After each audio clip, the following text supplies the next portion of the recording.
à tous, je suis ici à l'Almanar avec Martin Turbil, le boss de Taharoa. Donc Taharoa qui est très connu depuis très longtemps sur le foil avec le Sword, donc qui a été là un des foils pionniers en kite.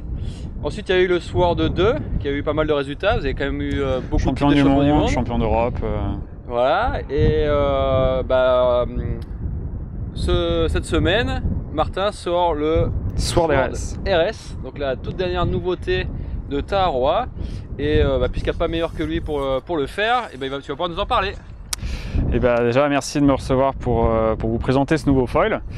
Donc le Sword 2 qui a couru quand même pendant 2 ans là, sur les Coupes du Monde, il a fait son temps et il fallait le faire évoluer parce que les gens vont de plus en plus vite, il y a de plus en plus de pression sur les foils, les longueurs de mât évoluent, donc voilà, j'ai décidé de sortir ce nouveau Sword RS qui est au final complètement différent du Sword 2. Donc on a rien gardé au final du Sword 2, donc on a tout modifié, aussi bien le profil du mât, la longueur, le fuselage, le système de fixation qui est un système avec un boîtier dans le mât, donc avec une aile avant, fuselage en une seule partie. Le stable reste démontable. Donc ça c'est un choix, c'est vraiment un choix que je tiens à garder, contrairement à certains autres foils de course qui ont ce qu'on appelle un avion en une seule partie. Donc pourquoi j'ai fait ce choix-là? C'est parce que ça me permet en fait d'avoir des stables en usinage, en G10, et ce qui permet d'avoir une très grande précision. Et en plus de ça, ça me permet aussi de faire évoluer le foil en proposant différents stables, tout simplement en fonction des conditions et pourquoi pas des riders. Le G10 plus précis, tu disais le G10 pour le... Oui, alors en fait plus précis. Pourquoi? C'est vraiment en fait quand on usine de la pièce G10 comme ça, surtout sur des petites pièces. Ces petites pièces qui sont quand même dures à faire en composite. Donc en allant sur de l'usinage en G10, on a la même rigidité et on arrive à avoir, c'est léger hein, mais une précision un petit peu supérieure. Donc voilà. Donc moi je sais que sur le Sword 2, avec le Sword 2 qu'on était passé en stab G10, et c'est vrai qu'on a vraiment vu une très nette augmentation des performances et surtout une stabilité générale accrue. Donc vraiment j'ai tenu et je tiens à conserver ce système-là. Donc voilà. Ensuite, au niveau de l'aile avant, il y a un énorme travail qui a été fait par rapport au Sword 2. Donc pour ceux qui connaissent, le Sword 2 en version race, l'aile était plate, aussi usinée en G10. Donc là on est repassé sur du carbone, parce qu'avec tout le travail qu'on a fait les 2 dernières années et tous les prototypes d'aile avant qu'on a pu faire, je ne sais pas combien on a fait, pas loin d'une trentaine je pense facilement. Donc là on a réussi à trouver ce qu'on voulait, c'est-à-dire la bonne puissance, la bonne envergure, etc. Donc là on part sur des ailes qui font 63 d'envergure. Donc c'est vraiment les plus grandes ailes qu'on a jamais fait. Et ce qui nous permet en fait d'avoir une grande portance et de réduire en fait la corde et donc de réduire la traînée du foil. Donc on a plus de puissance, moins de traînée, donc tout ce qu'on veut en race concrètement. Ouais, ce qui change aussi c'est l'emplacement du stabilisateur non, sur l'aile. Voilà, alors au niveau voilà le fuselage. Alors pourquoi pourquoi maintenant on est obligé d'avoir fuselage et l'avant en une seule partie? C'est pour des questions en fait purement hydro, c'est-à-dire que sur un avion, on va dire, avec le fuselage dessus, on va perdre en fait cette portance. Le fuselage, ou l'endroit où est le fuselage, concrètement l'aile ne fonctionne plus. Donc si vous avez un fuselage par-dessus, vous allez perdre ces 2 ou 3 cm en fait. Donc là, avec une aile qui est claire à 90%, ça permet vraiment d'optimiser au maximum en fait la puissance de l'aile et le rendement de l'aile. Et en plus de ça, autre chose qui est une partie qui est indéniable, c'est le gain entraîné. Donc là, en termes de glisse, on va vraiment au-dessus, très clairement. Et notamment dans le Lightwind, c'est hyper important. Et tu me disais aussi tout à l'heure quand tu es sur la plage qu'il y a une partie de l'aile qui est travaillée pour porter et puis une autre qui est plus tolérante aux ventilations. Non, voilà, en fait, d'une manière générale, l'aile a une forme, donc la forme qu'on a choisie, en fait, elle regroupe plusieurs choses. Donc on voulait remettre du dièdre dans l'aile pour le stabiliser un peu plus en lacet. Donc ça c'était quelque chose d'assez important parce qu'il faut savoir qu'en race, pour aller vite il faut être stable. Donc on a vraiment remis de la stabilité en lacet. Et ensuite je voulais aussi conserver en fait les saumons d'aile, donc la partie, le bout d'aile, assez, quasiment plate. Pourquoi? Parce que quand vous avez une sortie de l'aile, du bout d'aile, ça évite la ventilation et le décrochage de l'aile. Donc en fait, on a un mix des deux qui donne cette forme un petit peu particulière avec du dièdre recentré au niveau du fuselage et des saumons d'aile plus plats pour éviter les ventilations. Ensuite, la distance entre l'aile avant et le fuselage a très légèrement été modifiée de 20 cm, donc concrètement c'est pas grand chose, mais voilà, c'était quelque chose, une volonté qu'on avait fait sur d'autres prototypes. Le stabilisateur n'a plus rien à voir, donc là on est sur un tout nouveau profil qui est un profil très déporteur et qui nous permet d'avoir en fait moins d'incidence tout en ayant la même stabilité en tangage. Donc, voilà. Ensuite, et ici par rapport au Sword 2, donc le Sword 2 avait le stabilisateur dessus avec une dérive. Donc là, on a décidé de le placer en dessous. Donc pour plusieurs raisons. La première, c'était le gain entraîné. On revient toujours à ça, mais c'est la performance qui est très importante. Ça fait un foil qui est très légèrement différent en termes de stabilité en tangage. Donc pour ceux qui connaissaient Sword 2, on avait tendance à avoir, plus on accélérait, plus on avait de jambes avant, donc de pression sur la jambe, parce que le stab travaillait de plus en plus. Là, sur ce type de foil, avec la position de stabilisateur, on a quelque chose de beaucoup plus équilibré. Donc le foil ne va pas avoir tendance à générer plus de déportance, plus on accélère. Donc, ce qui permet d'avoir plus de glisse aussi. Donc ça, voilà, c'est vraiment une configuration qui va favoriser en fait la navigation au près. Donc c'est vraiment un foil qui va être très facile à naviguer au près, pas forcément en poussant comme les petits champions peuvent faire, mais vraiment voilà, faciliter la navigation au près. Au large, on a quelque chose qui va vraiment énormément glisser. Donc ça nous va permettre de naviguer plus facilement aussi. Et puis encore une fois, la longueur du mât. Donc ça a été une grosse évolution par rapport au Sword 2 qui avait un mât de 100, donc 100 cm.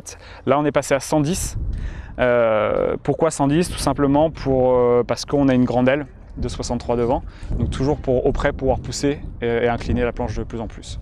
Ensuite, la longueur 110, je la recommande vraiment aux personnes qui veulent voilà, ou faire de la compétition, ou voilà, se tirer la bourre avec leurs potes et pousser à fond et avoir le maximum de leur mât au près. Ensuite, pour ceux qui veulent avoir une navigation un petit peu plus freeride sportif ou de la grande balade, des grandes remontées, des grandes redescentes, je conseille de prendre le mât avec une taille un petit peu inférieure, parce qu'on peut faire la taille que l'on souhaite. Donc descendre à 105 ou 102 cm, c'est largement suffisant et on va avoir un gain en stabilité au niveau des manœuvres. Vu que le mât est un peu plus court, ça va quand même faciliter un petit peu plus les manœuvres. Donc c'est du détail, mais voilà, c'est aussi important de le dire que voilà, pour la navigation un petit peu plus freeride sportif, on va dire. Ok, à propos du mât, tu me disais que tu étais vraiment très fier aussi du résultat là, sur le mât. Est-ce que tu peux nous donner un peu plus de détails peut-être sur ce que tu as vraiment pu effectuer, Alors, ce qu'il y a dedans peut-être aussi Tout à fait. Alors le mât, comme je l'ai dit, il n'a plus rien à voir avec le Sword 2. Donc on a changé le profil. Donc pour ceux qui savent un petit peu, Taroa s'est fabriqué donc, chez SM Composite, basé à Angers, et SM Composite est notamment la société qui fabrique les ailerons Select et les pagaies Select. Donc ils ont évidemment une très grande expérience en aileron. Donc là, le profil utilisé, c'est un profil qui se rapproche d'un profil d'aileron de vitesse en planche à voile, ce qui nous permettait deux choses. Déjà, c'est d'avoir un peu moins de portance sur le mât, parce que le mât porte, et donc là, le moins de portance va nous amener moins de nervosité. Donc notamment à très haute vitesse, c'est quelque chose qui est hyper intéressant. Ça diminue énormément le risque de ventilation de mât. Et en plus de ça, là où on a fait un très gros travail, c'est sur le bord d'attaque du mât.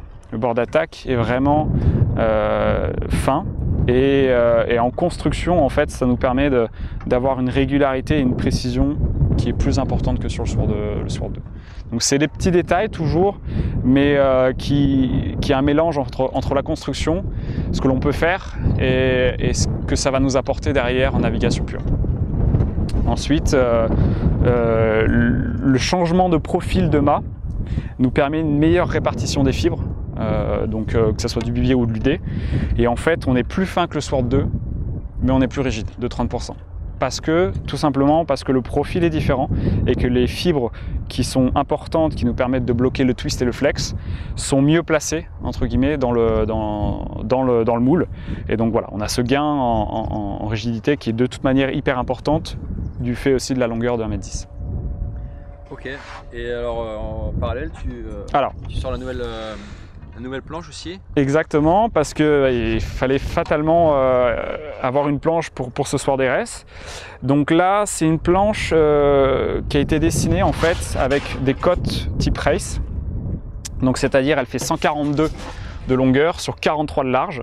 Donc là, les principaux points clés pour une planche de race, c'est premièrement le pont plat, qui est indispensable pour la stabilité en manœuvre. Donc vraiment avoir un pont plat, ça nous permet de nous déplacer facilement sur la planche sans avoir de surprise en termes d'appui. Deuxièmement, ça nous permet d'avoir en fait d'utiliser à 100% de la largeur du pont. C'est-à-dire que là, de là à là, c'est vraiment plat, vous n'avez pas les courbures éventuelles qu'on peut avoir sur certaines planches. Et du coup, il y a ces 43 cm de large qui nous permet d'avoir quelque chose qui est hyper intéressant auprès, notamment quand on remonte, quand on est très penché. Et vous n'avez pas de 3-4 cm ou 2 cm de chaque côté. Voilà. En plus, donc pour ça, il fallait faire quelque chose d'autre. C'est au niveau des rails. On a des rails, en fait, des fends comme ça qui sont... Les angles sont faits réellement pour que quand la planche touche l'eau auprès, en fait, vous êtes surface contre surface, c'est vraiment parallèle à l'eau, et vraiment la planche va venir glisser sans avoir de réaction, exactement, sans avoir de réaction un peu particulière. Ensuite, au niveau de la construction, pareil, ça c'est toute nouvelle construction. Donc on est sur un sandwich carbone Erex sur le pont et une carène 100% carbone sur le dessous, tout simplement. Ensuite, toutes nos planches sont toujours équipées du Probox. Pour des questions toutes simples, c'est que le Probox, depuis les années qu'on l'utilise, on a vraiment une résistance qui est géniale et vraiment quelque chose que, comparé à certains boîtiers comme le Tuttle qui peuvent être difficiles, là c'est voilà, la planche, le boîtier est au fond, 2 vis, et là on a vraiment une répartition des forces qui est parfaite et une transmission vraiment parfaite entre le foil et la planche, quoi. Donc voilà, toutes nos planches sont équipées en Probox. Donc si vous achetez les deux, c'est Probox. Par contre, si vous souhaitez une autre planche, vous avez déjà une planche actuelle, vous pouvez commander le Sword 2 avec un Tuttle ou un Deep Tuttle. Notamment aux États-Unis où c'est voilà, c'est plus Tuttle. Okay. Alors peut-être la dernière question qui est quand même importante, c'est du coup à qui s'adresse vraiment ce produit ou même ce combo, on va dire au niveau du profil, est-ce que c'est vraiment pour les compétiteurs seulement ou est-ce que... C'est une très bonne question et en fait ce qu'il faut savoir c'est souvent on a vraiment le stéréotype, enfin les idées reçues qui se disent foil de race, compliqué, difficile à naviguer, etc., etc. Je pense que c'est vraiment des idées reçues qu'il faut combattre parce que, encore une fois, pour que les petits jeunes aient vite, il faut que le foil soit très facile, très stable. Et je me suis rendu compte en naviguant avec plein de foils différents que des foils typés freeride ou débutants n'étaient pas forcément plus accessibles qu'un foil de race. Alors après, il faut savoir que c'est quand même un foil 100% carbone qui va avoir la nervosité, etc., etc. Donc, il va s'adresser à des gens qui savent déjà naviguer en foil, voilà, qui sont à l'aise en navigation au près, au large, au travers ou tout ce que vous voulez, dans toutes les conditions de navigation, aussi bien du light wind que du vent fort, et qui souhaitent quelque chose de plus performant, voilà, de peu plus nerveux, de plus réactif, voilà, pour aller se tirer à la bourre avec les potes, pour s'inscrire à 2-3 compétitions s'ils ont l'occasion. Et aussi un paramètre très important, c'est que les foils de race, maintenant, à l'heure actuelle, sont extrêmement porteurs. En fait, parce qu'on navigue dans des conditions de plus en plus faibles. Maintenant, on a 5 nœuds de vent, on va courir. Donc les ailes avant sont très porteuses. Donc ça permet de donner un foil qui est hyper performant dans le light wind.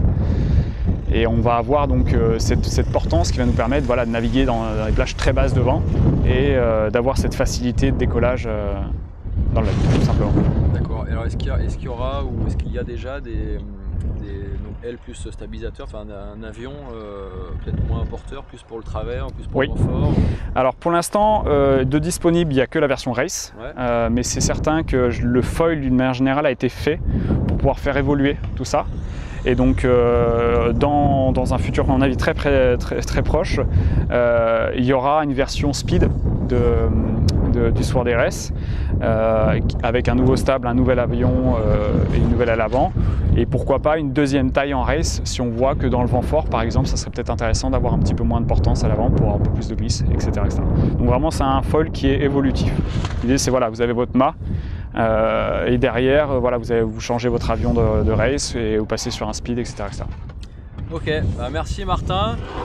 Je crois que vous savez pas mal de choses maintenant sur le nouveau Sword RS de chez Taharoa. Et puis moi je vous dis à bientôt pour une nouvelle présentation de matos. À bientôt.